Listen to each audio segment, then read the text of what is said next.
for our OCRC seminar. My name is Anthony, and our theme is once again alternate and differing approaches to liberation. And our speaker this week is Dr. Pat Brittenden, and we are pleased to have Pat with us. Pat says about himself,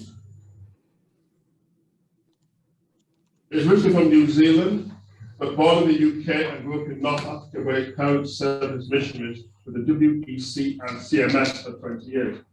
After primary school in Algeria, he completed his secondary education at boarding school in England, then went on to study Arabic with Middle Eastern and Islamic studies at the University of Dublin.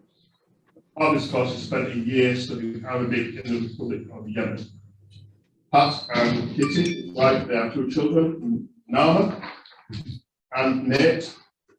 Nama's 18 and Nate is 12, and they're currently based in East Oxford.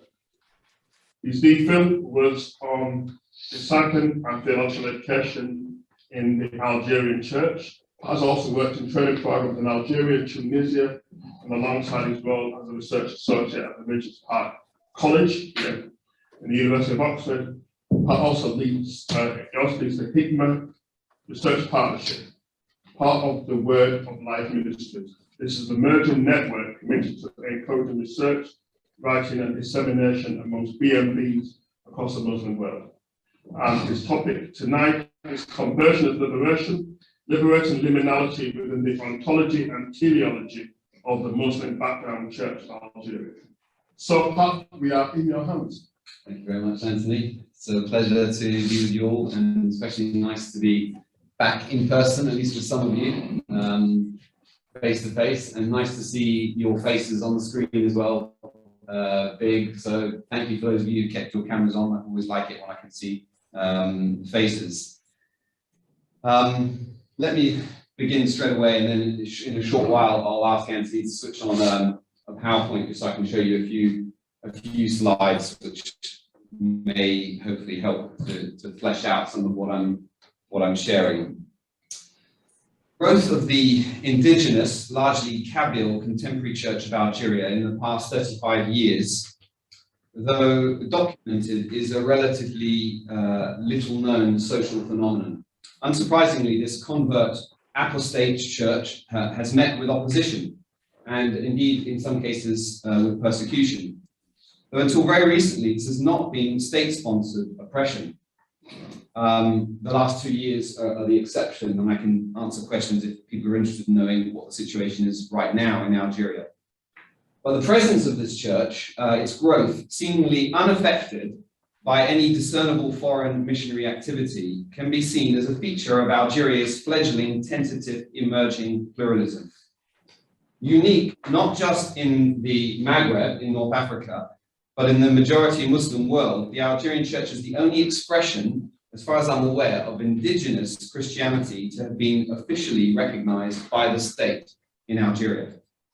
Whilst this does not discernibly alter the statut personnel, to use the French term, the individual civic status of Algerian citizens, which is still viewed as indelibly Muslim, nonetheless, the status of Algerian Christians has been recognized via the law on association law.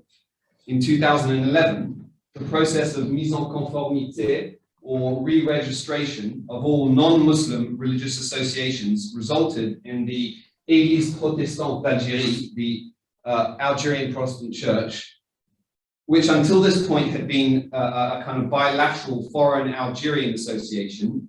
In 2011, it was constituted as a fully Algerian organization with a requirement that it be totally self-governed, self-led, and self-financed. Though its growth as a liminoid communitas, I'm going to use that word communitas, and you can interrogate me later about that. You'll see why I've used it. Though its growth as a liminoid communitas predates 2010, the Algerian Church might well be viewed as a feature of popular reforms involving, to quote Tariq Ramadan, quote unquote, for the full participation of all citizens women, men from all social classes and religious and cultural backgrounds that have occurred with mixed results, I think, across the majority Muslim nations of North Africa and the Middle East since the Arab awakening over a decade ago. In Tariq Ramadan's discernment of a new wasatiyya, a middle way, distinct from the kind of polarized dialectic of, on the one hand, theocracy-loving Islamists versus, on the other hand, secular Western puppets, where religious references begin to influence a vision of social justice, there may be a place for this convert communitas. This is what Ramadan writes, and he wrote this, I think, in 2012, after the Arab Spring or Arab Awakening. The principle of la taqwa fi din, no compulsion in religion, must inform the state, as must human rights, which must apply to all without distinction. At the heart of this social reality, the management of religious pluralism is strengthened by the internal dynamics of religions themselves. They can only exist and indeed flourish and spread in a space free of constraint through the strength of coherence and persuasion. Through the strength of coherence and persuasion, and never by imposition or prohibition. Though Ramadan refers to the role of the historic Christian communities and other minorities in post-Arab awakening Muslim majority countries, he makes no reference to convert communities such as the Algerian Church. However, I'm asking the question, might this Kabyle Christian spontaneous communitas be able to exist and even spread, and therefore contribute to the kind of majority Muslim pluralistic state that Ramadan is describing? For now, I think it's too early to discern. In the majority Muslim context of Algeria, relations between the EPA, the Protestant Church of Algeria, and the Algerian authorities still operate within a dominant discourse in which culture is viewed as a bounded entity. To quote Jackson, subordinate cultures functioning in their own private space and dependent on the value of the dominant culture for their continued existence. Muslim-Christian relations in Algeria also inhabit a paradigm which, from the perspective of Algerian Muslims, assumes that Christianity is foreign at best and colonial at worst.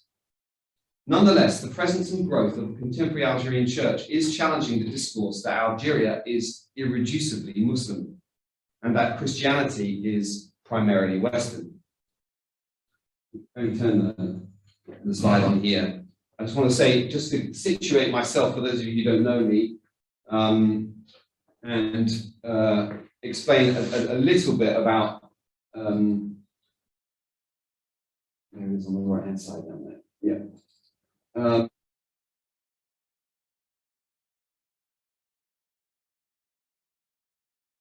Thanks. So,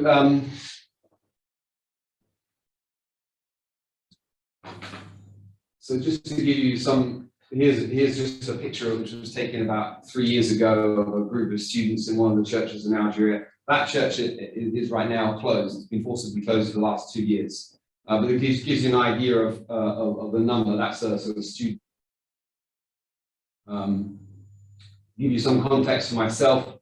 As Anthony mentioned, I grew up, my father was a clergyman, served with the Anglican Church in Algeria, and then was responsible for the work of the Bible Society, distributing Christian literature across North Africa. So that's where I spent a good part of my childhood, and my journey into this research topic was undoubtedly affected by my own sort of narrative and background, and the ability to speak French and Algerian Arabic obviously helped in that process as well. Just to give you a very quick snapshot, and I'll get back to my paper in a second. My study, well, I'll return to the paper and then slides. So my doctoral study was a theological reflection on the place of teaching and learning in the development of the contemporary Church of Algeria. And it points to several polarities along which the liminality of the Algerian Church is visible.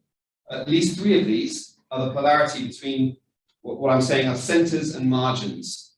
So the center of Arabism and a kind of East-facing Islam, and the margins of Kabyle identity and Christian identity. The other polarity is between particularities and universalities. So the particularity of Algeria's fledgling, tentative, emerging cultural, linguistic, and I'm going to argue religious pluralism, and on the other hand, the universality of the official national narrative of identity. I'll come back to that a bit later. And then, of course, there's a polarity between East and West.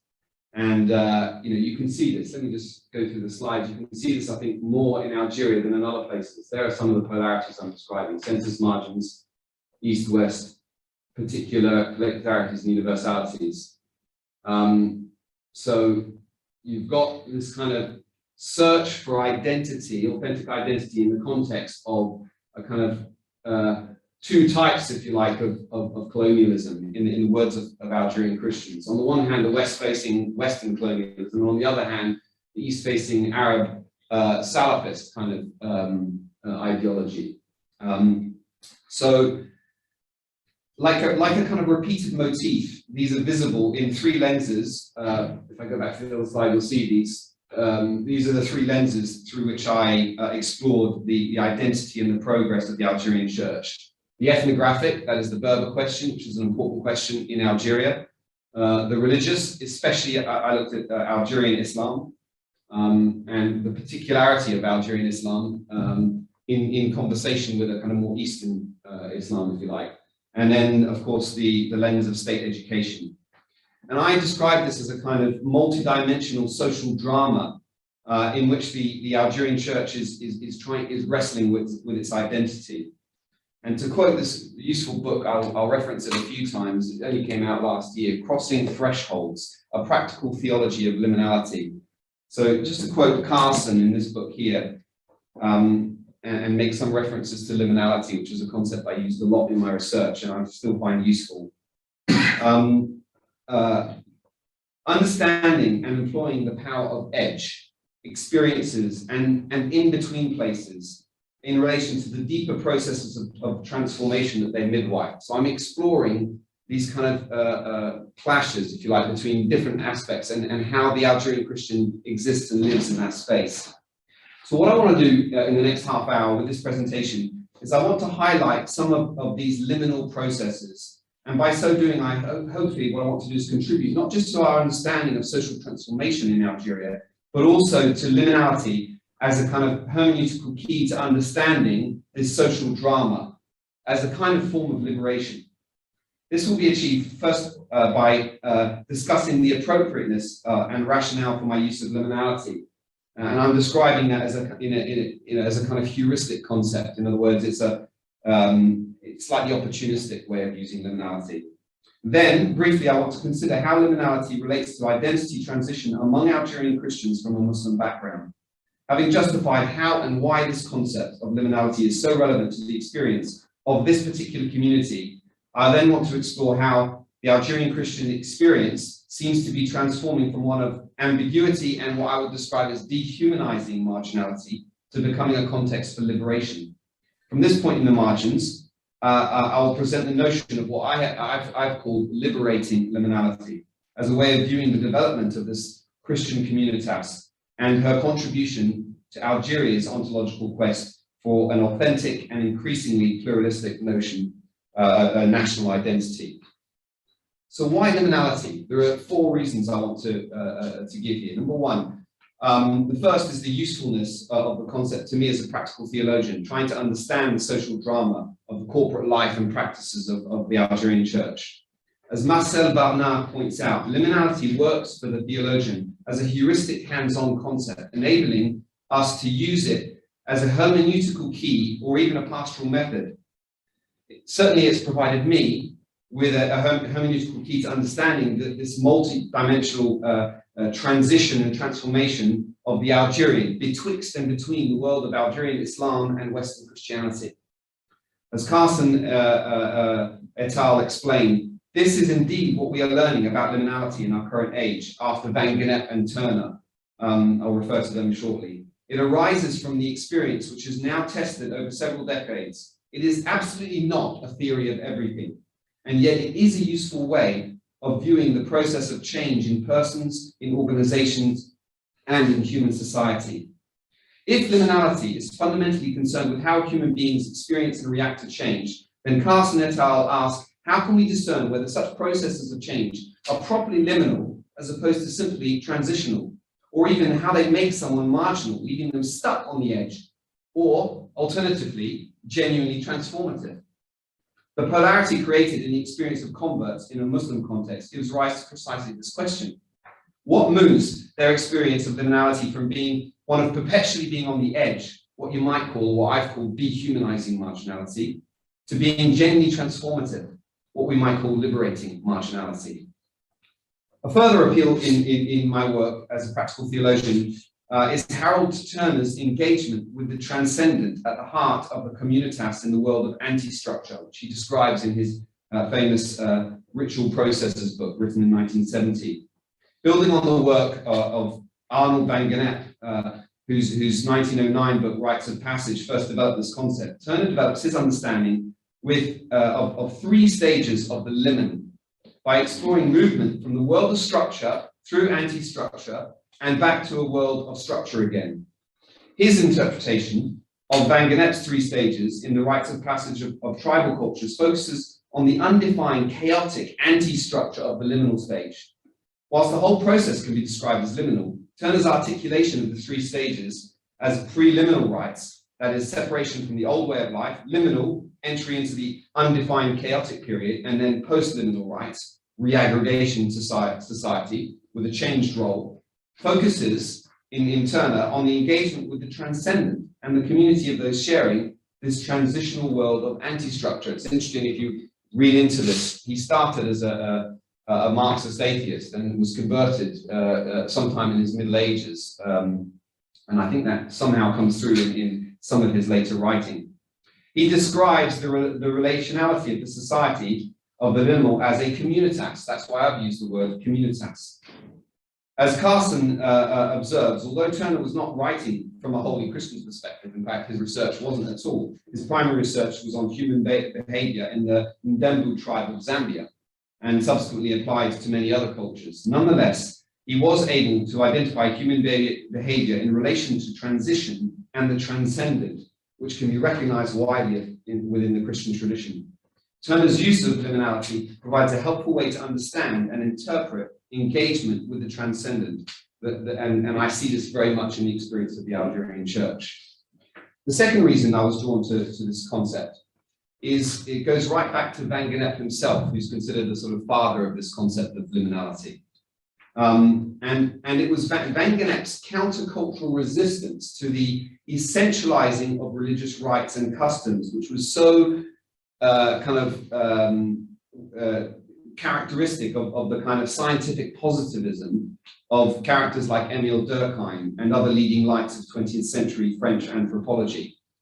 While Van Gennep conceived of liminality as a fact of existence in a universe governed by transition and movements, his first use of the term liminality is associated, as I mentioned before, with the publication of his Rites of Passage in 1909. In it, he uses the term liminality to analyze the middle stage in the ritual passages within tribal societies. Liminality is a way of describing a period of margin, what Turner later called an interstructural situation, that is between states. Van Gennep explores how the rites indicate transitions between these states. By the way, a state here, in this context, describes a relatively fixed condition rather than a kind of status or office. Such a state is culturally recognizable, like, for example, being married or single, or the state of infancy. Liminality describes the world of contingency in between states in which reality can be carried off in different directions, and in which the outcome of the liminal period is not certain. There are three stages in Van Gennep's rites of transitions. First, separation, second, margin, and third, incorporation. The first stage involves the detachment of the person from the previous fixed point within the social structure. The second stage is the liminal period, in which the state of the person, what Turner later described as the passenger state, is ambiguous, belonging neither to the place where they've come from nor to the destination.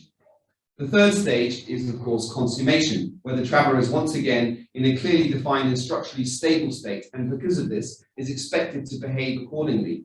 to certain customary norms and ethical standards. Now, Van Genep's foundational concept has of course come to be recognized by contemporary anthropologists and sociologists as a fundamental device which is applicable to all societies. But whilst this interpretation is widely embraced in our sort of postmodern context today, this was definitely not the case in his lifetime. This was mainly because he was trying to establish himself during the heyday of the early 20th century scientific positivism that I mentioned before, and he clashed with its leading light, Émile Durkheim. The powerful French Academy saw in Van Genep a competitor to its very own different approach to anthropological research. Van Genep's approach was inspired by what he called une biologie scientifique, namely the direct observation of living facts. This was in contrast to the dead, abstract social facts, and in opposition to the essentializing tendency, which you can see in Durkheim's reliance on his kind of a priori categories that he used as units of what is now a well-known taxonomy. For Van Genep, Durkheim's claim to find foundations of society from a single religious institution, what is known as totemism, reduced rituals to a timeless consolidation of society and reflected an epistemology consistent with much post-Enlightenment rationalism, which, according to Van Genep, misrepresented social facts. For Van Genep, society was not a monocultural organism, and its foundations were based not on scientific positivism, but on human experiences and responses to liminality. Now, here's the point that's important for our observation of the place of Algerian Christians in the context of the development of the nation, the modern nation state of Algeria. It's this same scientific, positivist, thoroughly modernist approach which is behind conceptualization of the modern state and society as a monocultural organism. This influence of this in Algeria can be seen both in the 19th century French colonial ethnographies of Algeria, but also in the subsequent counter ethnographies of the early 20th century Salafist architects of Algeria. The proselytizing rationalism of these reformist ulema, with their driving centrist claim to the unity of Islam and the Algerian self, is another instance of what Jacques Beck refers to as an Islam Jacobin. That is, a Jacobean Renaissance template of nations as entities united by a single centralizing claim of unity: one language, one ethnicity, one religion. So that's the second big reason. The next two reasons are much shorter. The third reason is that this notion of liminality is also of interest to me because of the significance of the personal narrative, Turner's own narrative. It's interesting to me that Turner developed Van Genep's notion of liminality when he was himself experiencing a period of transition between the UK and the United States. My own personal liminality has been a significant factor in my exploration of this concept and its application to identity transition and the broader development of the Algerian Church. I don't have time to explain that in more detail because I don't want to run out of time. Fourthly, it's interesting to me that Van Genep did some of his best original anthropological field work where? In Algeria, amongst the Kabyles in the early 20th century. So a century later, there I found myself in Algeria amongst the Kabyles, inspired by this world of contingency that Van Genep discovered in his concept. Of course, my use of liminality was primarily not to describe a new social drama, and in Victor Turner's terms, in order to better understand human reactions to liminal experiences and how personality and society is shaped by them. So that's the rationale for liminality. Let me go on to say something about liminality and identity transition in Algeria. Whilst Carson et al. Are right in pointing out that the transformation, changes, and encounters with the transcendent defy categories and the liminal process can't be controlled or produced on demand, nonetheless, the concept of liminality can, I think, help us to understand periods of personal and social transition. Anthropologists Ibema, Beach, and Ellis propose that to be liminal is to be caught up in boundary or identity work. It's a discursive activity undertaken to understand and construct the self. And I want to suggest that the Algerian Church's development is one of those sites of personal and corporate identity construction. Timothy Green's doctoral research has helped me here. He explores precisely this kind of identity construction in adult converts from Islam to Christianity in Pakistan. Jamil and I were just talking about Pakistan context earlier. His sociological study examines the consequences of conversion and issues of life development, liminal identity, and the transmission of the Christian faith to a next generation via 3 levels of identity: the collective identity, the social identity, and the ego identity. Not surprisingly, in majority Muslim cultures, each of these levels is affected by conversion. The religious collective identity is held together by powerful rituals of loyalty and belonging, which categorize the Muslim individual, whether or not he or she believes in them personally. If you've grown up in a Muslim society, you'll recognize that. Traditionally, Islam has functioned as a collective identity label. At a social identity level, Islam is assumed often more than it is chosen. As Green explains, to be Muslim is automatic unless deliberate apostasy is chosen. It is this glue of Muslim social identity which marks one of the biggest barriers and the sharpest costs of conversion out of Islam. In this sense, the religious identity is adopted through birth and the socialization process. However, Islam also functions at an ego identity level. The ego identity is the sense of self that enables a person to conceive of who they are in a way that provides continuity to the self through transition and change in life. And this is especially the case for converts into Islam, or those born Muslim who maybe question their beliefs. With reference to Beit Halalmi, Green argues that ego identity is therefore central to the conversion process. And my observations of the church in Algeria would suggest the same. One of the concepts that Green uses in his study to evaluate the pain and of the clashes between the converted ego identity and an unresponsive or hostile social identity in Muslim society is the phenomenon of passing. This is a term used in at least 2 distinct ways: passing into or joining a new community, such as where the convert from Islam joins a traditional Christian church, which in Pakistan exists, whereas in Algeria there are no traditional churches. So all Christians are effectively a first-generation converts. So that's one sense. The other sense of passing is passing as, such as when a convert acts as a role so convincingly as to be considered original to that community. This is visible when the convert passes as a Muslim through fear of being rejected by the wider Muslim social group because of who they've become. Passing, therefore, creates a space for self-determination and agency. However, crucially, this self-determination is only possible when and where the society tolerates it. So whilst the transformation of the ego identity is vital to the convert's subsequent navigation of both social and collective identities in majority Muslim societies, at present, this type of liminality resembles more of a survival strategy for the converts. In Turner's terms, therefore, the convert community is still a spontaneous communitas that has yet to become a normative communitas. This ambiguity in the experience of converts passing from one identity to a range of others is visible, as I say, in the Algerian Church. At present, it is ambiguous, painful, and sometimes exists in a kind of destructive border zone of liminality. It is marginal.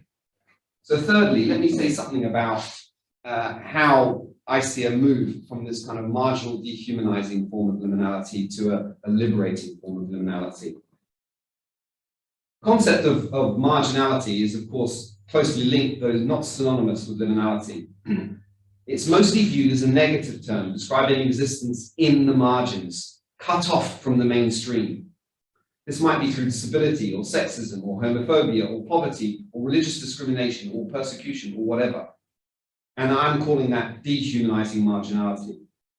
But of course, marginality also describes an existence between realities. In sociology, a marginal person is someone who exists in between worlds, cultures, races, classes. Neither one thing nor the other.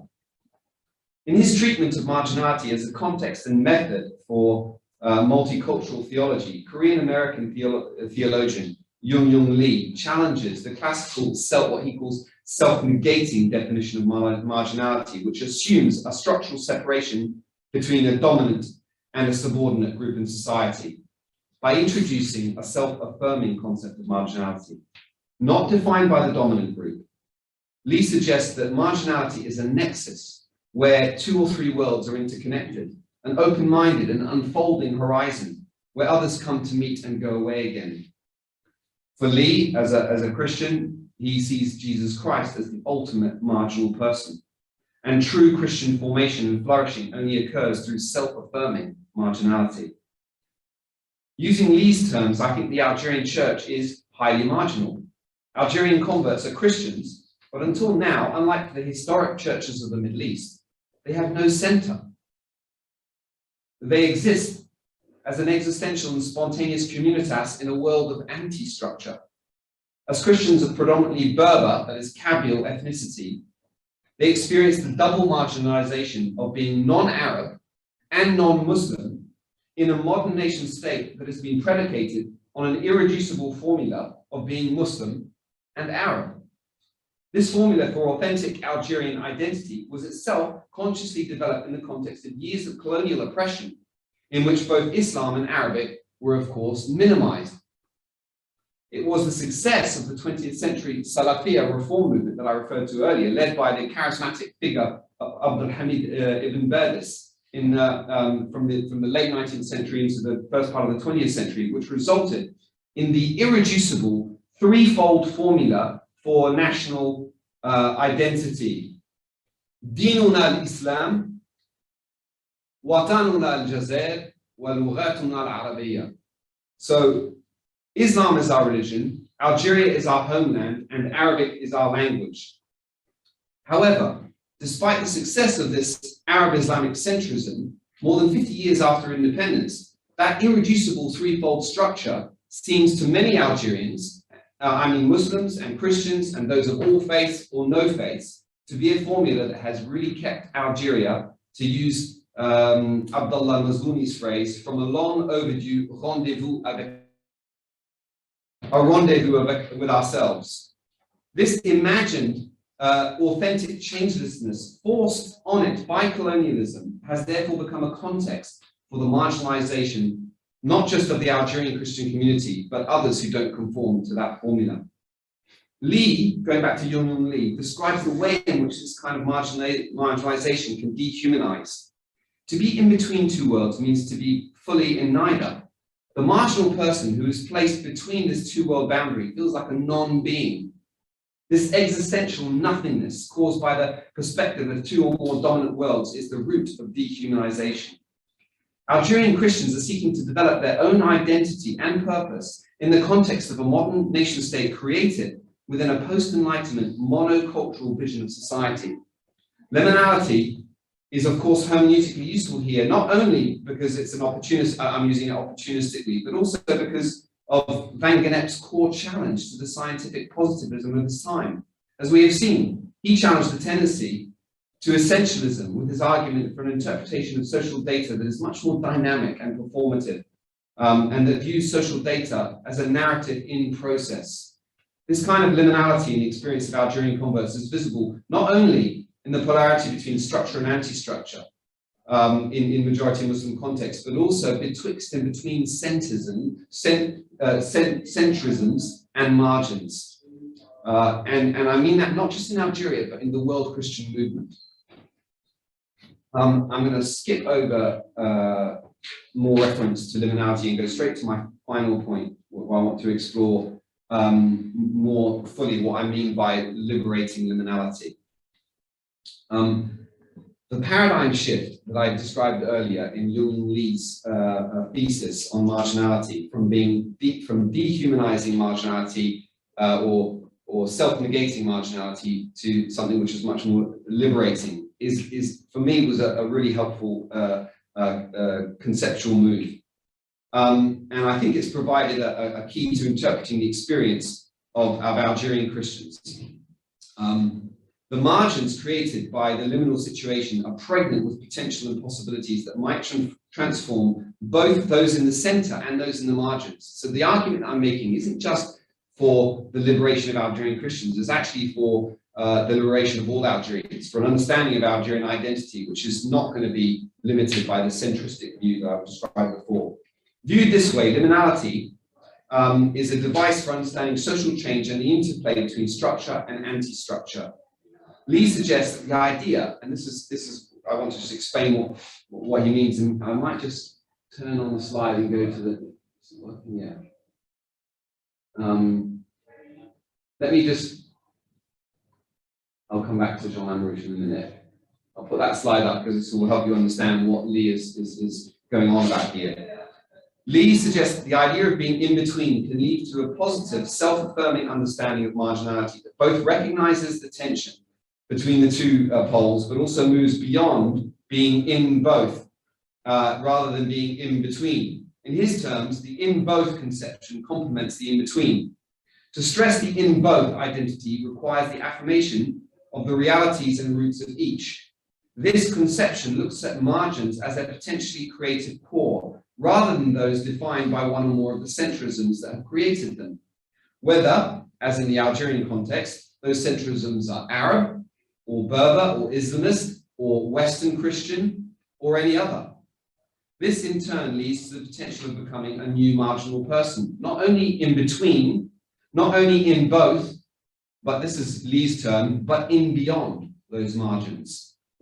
Lee's in between, in both, and in beyond concept is a kind of polarity in which the liminoi live and dance in between structure and anti-structure. So what might have been viewed as a problem to be solved or a binary dialectic to be resolved instead becomes a communitas of the Algerian Church who are liberated and in the process can liberate others. In Carson's words, the movement between the two poles has energy and the power of good or ill, and both sides interpenetrate one another so that it's not always easy to distinguish or separate periods or elements of structure and communitas. Although Lee doesn't interact specifically with the literature on liminality, his methodological move from self-negating to self-affirming marginality through his re-evaluations of margins as a positive and creative nexus is helpful. It opens the way to reimagine how the Algerian Church's liminality might be viewed not as a binary dialectic between structure and anti-structure, but rather beyond these polarities. And this is what I've called liberating liminality. This concept is inspired by the pure possibility of liminality described by Turner. I won't quote him again because I've mentioned enough about him already. And this is definitely what I've observed in Algeria, illustrating some of the dimensions of this liberated liminal dance. Here are the words of Naim, an Algerian church leader who spoke to me about the paradox of being part of this worldwide Christian community, that's also part of his identity, on a pilgrimage, and yet fully present in his local Muslim family and culture. With a series of powerful metaphors, this is what he said. He said, the first thing I must do, this is just before the bit that's on your on the PowerPoint now, the first thing I must do, the first thing on my list of responsibilities, I'm quoting him here, as a Christian, among all my responsibilities is to liberate the Algerian. I free him. I need to become one with him, because you know today I am his enemy. I am a Christian, and so therefore I am his enemy. I have two faces, two rooms, one opposite the other, which can be opposed one to the other. I have this natural connection, brother with brother, whatever his nationality, but I have another brother who I need to recover. The presence of the one makes the other uncomfortable. I walk on a tightrope and I don't want it to break. At present, I am concerned with the big connection with my large family of Christ, but I have a problem with the local home connection in my kitchen. It's the connection with my fellow Muslim citizen. His words graphically express the liminality of the Algerian Church. And I want to compare it with the words of Jean Amrouche. These were written just before and just after Algerian independence. Jean Amrouche was also a convert, a Catholic convert. His parents had converted. He was a famous writer before, during, and after the independence movement in Algeria. He was Algerian, he was Kabyle, but he was also very Francophone. He was a wonderful poet and a novelist as well, and highly recognized. And this is what he said about, and this is what I would call self-negating or dehumanizing marginality. I am a bridge, the arch of which enables a communication between two worlds. He's talking about France and Algeria here, but on which one tramples in throngs and I will remain like this until the end of ends. It is my destiny. I am a cultural hybrid. Hybrids are monsters, very interesting monsters, but monsters without a future. Now, that's him writing before, during, and right after independence. And you can see in Naeem's words a different perspective here. He's describing something which is much more self-affirming, a concept of marginality like this, where liminal space becomes a creative core in which the liminoid encounter God, who is the God also of the margins. That's the experience, and opens the way to go in beyond both the center and the margins, both structure and anti-structure. Naeem went on to say this. I don't know if I've got the quote here. No, I don't. He went on to say this: once I am connected to Christ, I'm sort of connected to everybody. It's true, I'm a pilgrim. I'm only a lodger. I say jokingly, if I'm not a local, but I'm just waiting for the bus. He's talking about this idea of Christian identity as being pilgrims in the world. None of us are fully at home here. When we encounter Christ, we become pilgrims of heaven.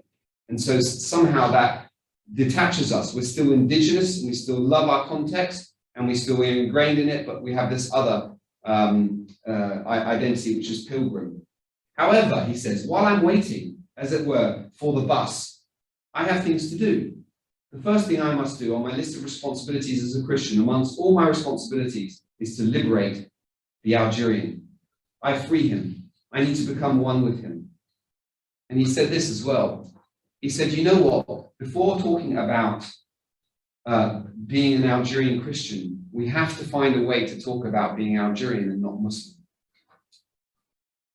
So, central to the church's potential liberating role in the development of this emerging pluralistic civil society that I've been describing will be perceptions of its minority status.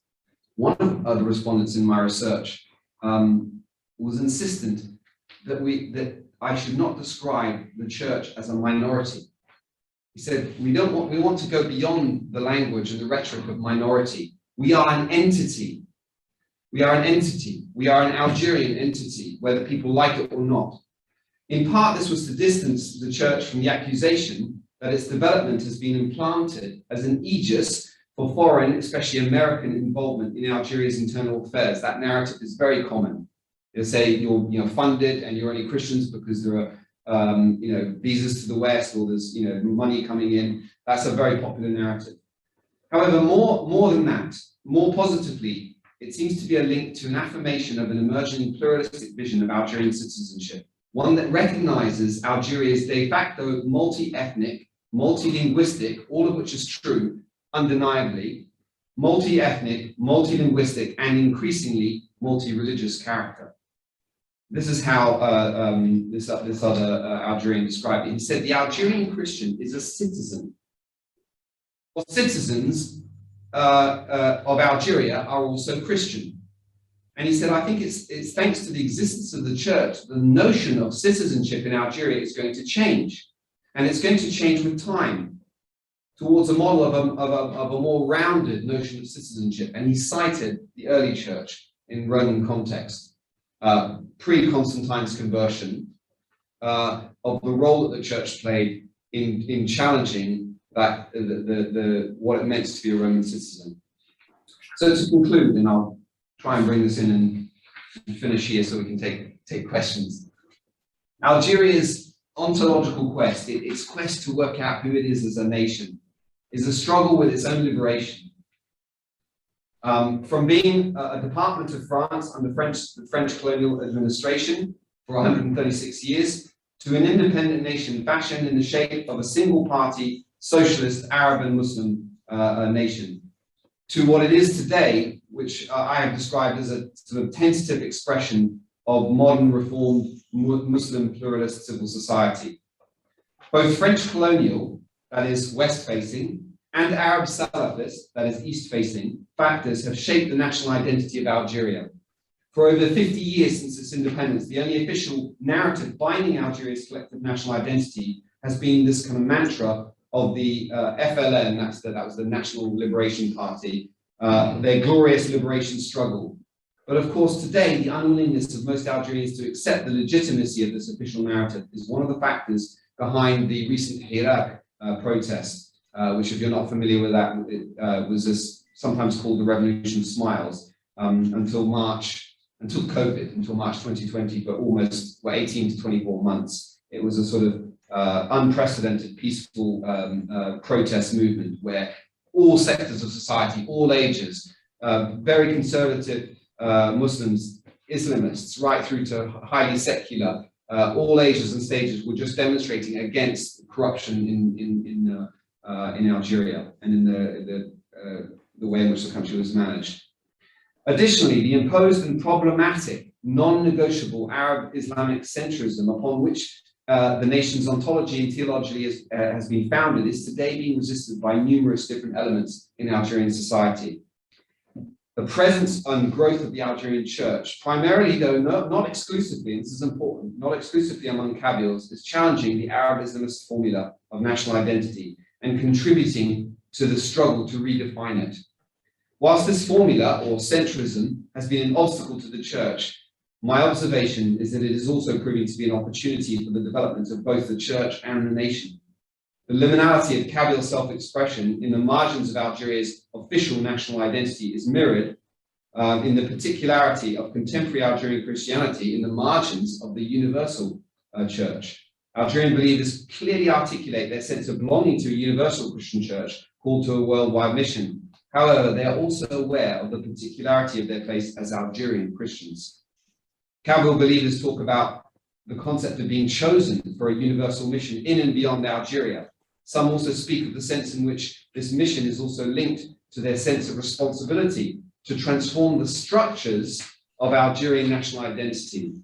Not by being a self-defensive minority, that would be a self-negating particularity, but rather as an Algerian entity, a liberated and liberating particularity. The Algerian Church is demonstrating this by avoiding associations with Western neo-colonialisms, that would be a harmful kind of universalism, and equally by avoiding association with the Kabyle autonomy movement, which is a potentially harmful particularity.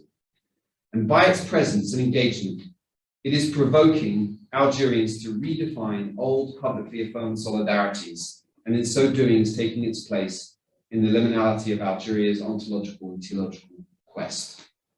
Thank you.